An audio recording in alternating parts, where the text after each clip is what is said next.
Magandang umaga po sa inyong lahat. What's up sa ating mga kapito dyan. Sa lahat ng mga subscribers natin na lagi nag-aabang sa mga bagong upload na videos ni Uncle B. Isang mapagpalang araw sa inyong lahat. At medyo matagal tayong hindi nakapag-upload ng videos natin ng ating vlog dahil busy. Sobra talagang busy sa mga panahon na to, sa mga takbo, sa mga workout na inaatinan ko sa isang organisasyon. Kung saan ngayon nabibilang ako at pinasok ko ang organisasyon na to, at sobrang contented ako ngayon sa organisasyon na to. Ayan ang BRAD, ang Basketball Referee Officiating Developmental. So under yan sa pangasiwa o pamumuno ni Mr. Albert Sumang. So shout out sa iyo, Commissioner Albert Sumang. So ayan mga ballers, mga kapito. So sa video ito, dahil matagal tayong hindi nakapag-upload ng videos, so pag-usapan natin isang makabuluhan na pag-aaral tungkol sa tinatawag sa officiating, yung mga referees. Okay? Pag-usapan natin kung bakit may mga referees na nagwo-walk out. Okay? Umaayaw sa tinatawag na mga liga. Okay? Nagkakaroon ng mga argumento sa tinatawag na mga players, mga coaches, at minsan nagkakaroon pa ng argumento sa mga tinatawag na mga nagpapaliga mismo. At during sa kainitan ng laro, okay, may mga ilang referees na nag-walk out. So bakit nga ba may mga referees na gumagawa ng mga ganitong bagay? So yun ang ating pag-uusapan at bibigyan natin sila ng mga advices, of course, dahil mahal na mahal natin ang mga kabaro natin. So bibigyan natin sila ng mga advices para maiwasan ang mga ganitong pangyayari. Okay?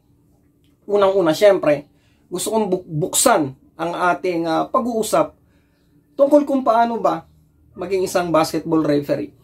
Lagi natin tatandaan, mga kapito, na ang pagre-referee ay hindi yan inisip mo lang at bumili ka ng pito, bumili ka ng uniform at pumunta ka na sa liga. Okay? At magre-referee ka na. Hindi po ganun kadali ang pagre-referee. Gaya ng sinasabi ng mga ilang veteranong referee na nakasalamuha ko at nakausap ko before na baguhan pa lang ako.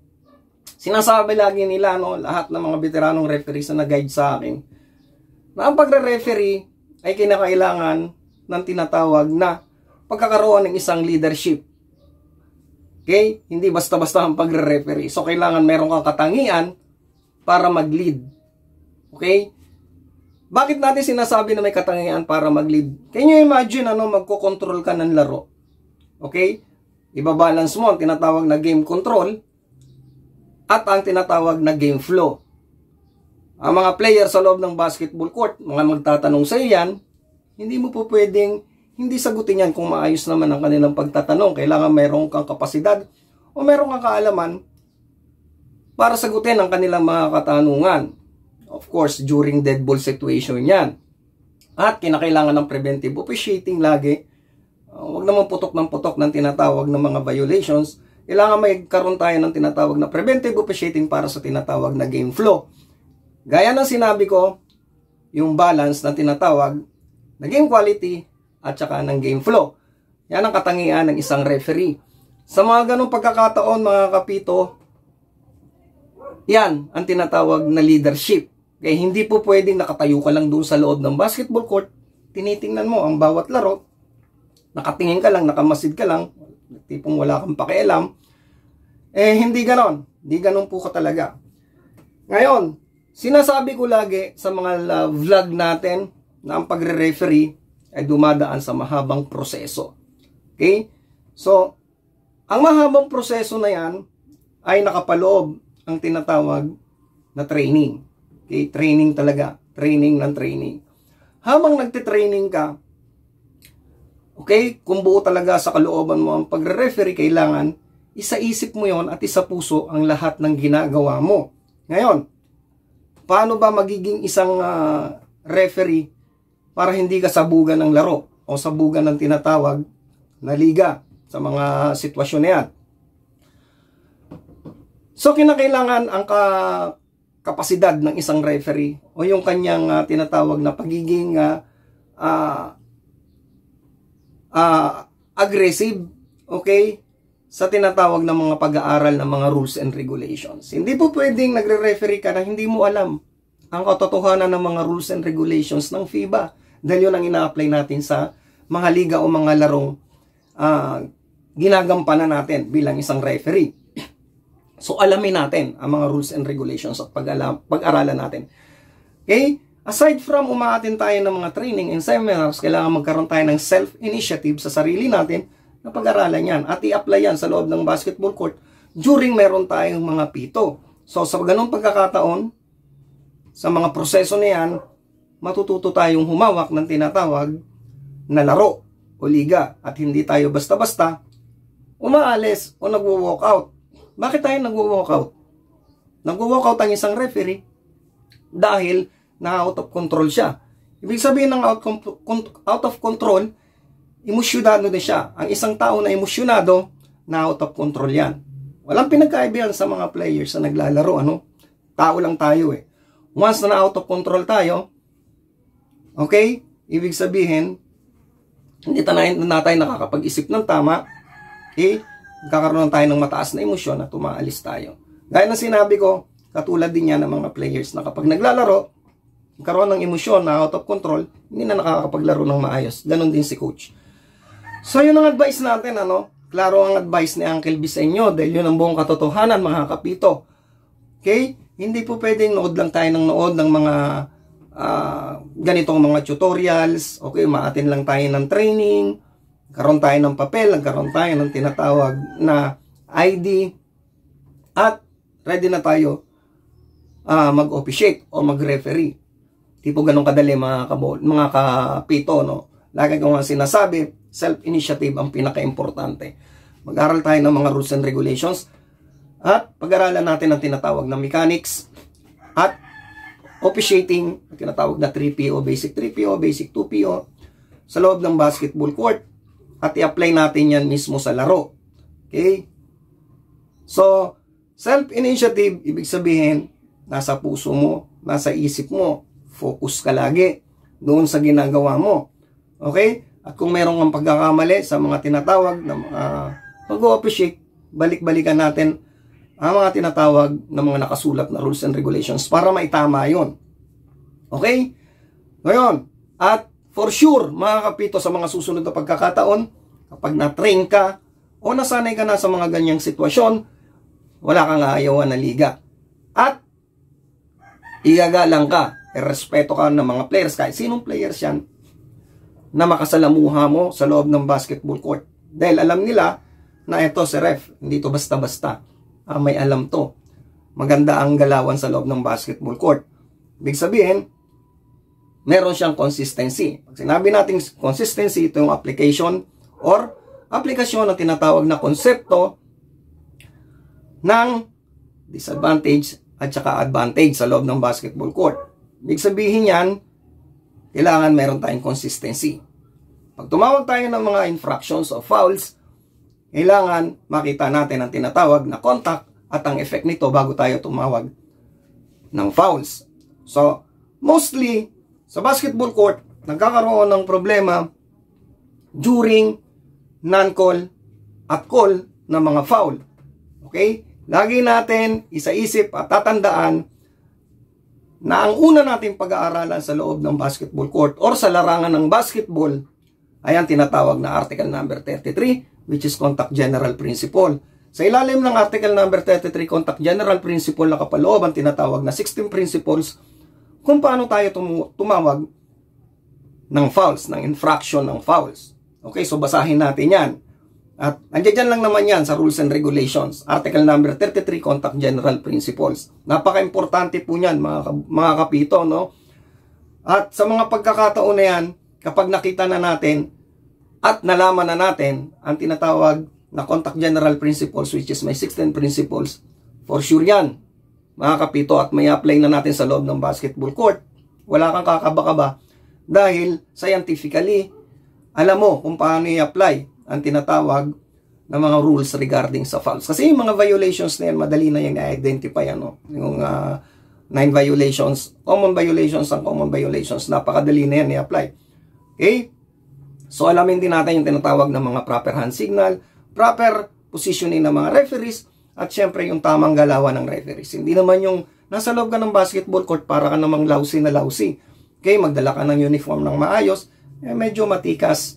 Okay, medyo maganda sa katawan, complete lagi ang ating mga pananamit mula sa ating uniform, sa ating buhok, hanggang sa ating sapatos, medyas.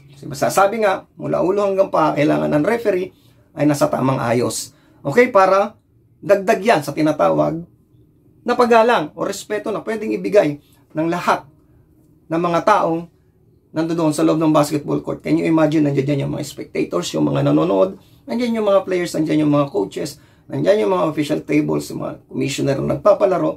So, kailangan makuha natin ang respeto sa mga ganyang pagkakataon. At syempre, ang pinaka-importante at madadagdagan at mabubuo ang respeto na yan kapag nakita nila tumatawag tayo ng maayos at ginagawa natin ang trabaho ng maayos. At mayroon talaga tayong kaalaman regarding sa mga rules and regulations at na-apply natin ang tama yan sa loob ng basketball court. Okay? Sundin nyo lang ang advice ko mga kapito. Wala namang kahirap-hirap yan. Ang video ito ay pagtulong ko sa inyo, no? Hindi tayong madalas o hindi tayo po pwedeng ito ang rules and regulations, ito ang rules and regulations, pag-aaralan natin. So kailangan meron tayong mga video katulad dito na ang buong katotohanan talaga kung paano maging isang basketball referee at kung paano natin may yung respect na yon sa mga spectators at mga tinatawag na mga involved sa liga, wala mga players at mga coaches na yan na bumubuo ng isang team. Ay mga bowlers, mga kapito, alam ko isang napakalaking bagay. Okay? Ang ganitong pag-uusap natin, ang ganitong mga vlog regarding sa mga baguhang referee at syempre yung mga nagre-refresh ng mga rules and regulations ng mga referees. Lagi natin tatandaan mga kabowlers, mga kapito, may mga pagbabago sa rules and regulations. Hindi mawawala yan. Pero dapat bago natin i-apply ang mga bagong rules and regulations, inform muna natin ang mga teams. Karoon tayo ng maiksing dialogo sa pamamagitan ng clinic ng liga, or kung hindi man magkaroon ng clinic, karoon ng tinatawag na preventive officiating explanation sa mga teams, okay, na bawal yung ganito. Hindi tayo putok ng putok or tinatawag na pito ng pito na wala pa silang kaalaman regarding sa mga bagong rules and regulations na lumalabas. Maging responsableng referee tayo kasi leader nga tayo. Okay, nagtuturo tayo sa kanila. Okay, wag natin sabihin, marunong ako, ito ang rules na sinasabi dyan, puputukan kita. Wag ganon. Hindi tayo makaka-earn ng respeto mula sa kanila. Preventive officiating. Sir, bawal yan. Wag mo na uulitin yan dahil yan, according sa bagong rules, bawal yan. Okay? So, wag tayong masyadong abusado sa ating authority bilang basketball referee. Kung imagine, referee pa lang tayo, no? Authority natin nasa loob ng basketball court. And then, may mga ilang referees na abusado gamitin ang tinatawag na mga kapangyarihan niya bilang isang basketball referee, which is too much minsan. So, advice ko sa mga baguhang referees at sa mga kabaro ko na matagal na talagang tumatawag, dahan-dahan lang, hinay-hinay lang. Dahil sa loob ng basketball court, mga magkakapatid tayo dyan, magkakakilala tayo dyan, o magkakaibigan tayo dyan.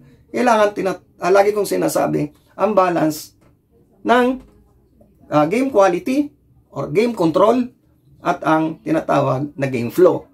Okay? I-balance lagi natin yan, plus ang tinatawag na consistency, which is ang application ng konsepto ng tinatawag na advantage at disadvantage. Yung mga kapito, mga kabowlers, so fair play. Pag tayo pumipito, wala tayong kilala. Okay? Wala tayong connection sa sino mang players, sa sino mang mga coaches. Ano natin ang rules and regulations, kumbaga ibahagi natin sa kanila na mayroong tinatawag na fair play para makita natin ang ganda ng laro. Okay? Lagi natin tatandaan, mga kapito, hindi ang mga referees ang sikat sa loob ng basketball court. Tayo ay namamagitan lang sa kanila. Ang mga katotohanan sa larong basketball, ang mga sikat dyan, o mga superstar dyan, ay mga players. Bigay natin sa kanila ang tinatawag na ilaw o lamplights. Yung pinaka konsepto ng tinatawag na basketball. Dahil sila ang superstar sa loob ng basketball court. Okay? Ang mga referees ay namamagitan lang sa loob ng basketball court para maitama at maproteksyonan ang bawat mga players na naglalaro sa loob ng basketball court. Kaya mga kaballers, mga kapito, so marami pa sana tayong pag-uusapan regarding sa mga bagay nito. Pero, syempre, tutuloy natin yan sa mga susunod na vlog.